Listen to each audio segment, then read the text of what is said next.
wabarakatuh. So, in this video, I will explain our material that before we learn in the class. So, for the first material or for the first paper is foundations and concept of integrated learning in elementary school that explain integrate learning concept, various disciplines in one term to create meaningful learning experience. This approach meaningful this approach is supported by philosophical, juridical, and psychological foundations. It aims to improve students' understanding, develop social skills, and create flexible and fun learning. Meanwhile, in the second paper is characteristics of young learner teachers, discusses the role of teachers in teaching English for specific purpose or ESP, which is the teaching of English tailored to academic and professional needs. An effective teacher must have mastery of the material, appropriate teaching strategies, communication skills, and be able to manage the class and motivate the students.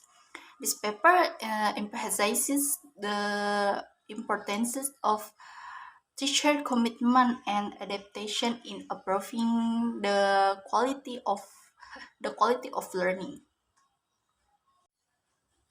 Furthermore, the third paper is the roles of young learner, highlighted the importance of early learning of English for young learners or EYL.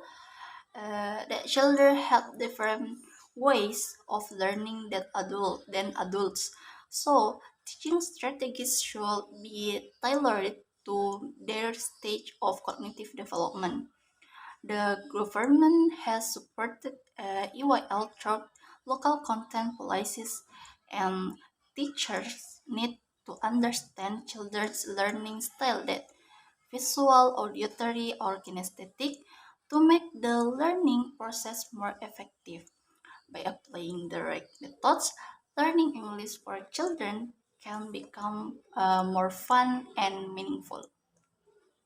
So, this is questions that a friend asked early in the first material, and here I will answer one questions. The questions is, does learning always have to be fun for children? My answer is, I agree that fun learning can increase children's motivation and engagement. However, not all learning should always be fun. There are circumstances where learning should still take place even if it is less fun. For example, the teaching material that requires repeated practice. So this is a questions that a friend asked earlier in the second material, and here I will answer one questions, and the question is, what are the challenges teachers face in implementing ESP?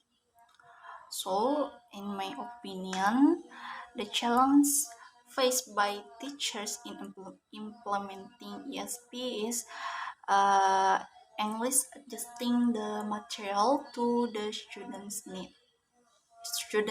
needs. Each ESP group has different needs, so the teacher has to adjust the method. And the second is student motivation. Some students learn ESP because of job demands, not because of personal interest. So they are less motivated. They are less motivated to learning process in ESP. So this is the question that Frank asked earlier in the third material, and I will answer one questions, and the questions is, why are English teaching methods for children different from those for adults? So teaching methods different because children and adults have different learning characteristics. Children learn naturally through experiences, games, songs, and physical activities, where, whereas adults tend to learn analytically and need explicit explanations of grammar. And children have shorter attention spans, so learning should be more interactive and varied compared to adults who can focus for longer periods of time. So that my opinion for third question from third material that we learned before.